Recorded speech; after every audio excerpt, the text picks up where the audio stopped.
সিজদা তো অনেক দিছি, সুবহান রাব্বিয়াল আলাও বলছি অনেকবার, কিন্তু কখনো তো বুঝার চেষ্টা করি নেই সুবহান রাব্বিয়াল আলাও যে রবের প্রশংসা, সুবহান রাব্বিয়াল আযীমও সেই রবের প্রশংসা।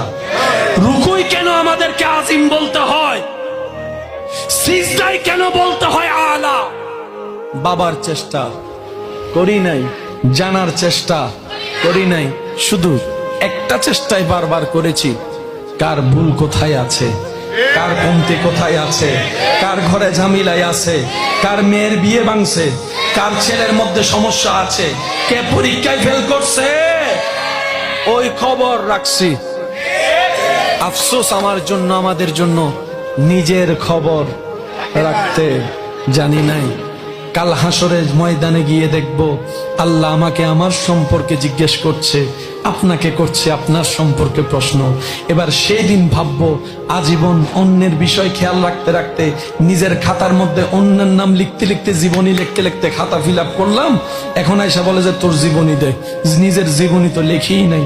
আফসোস।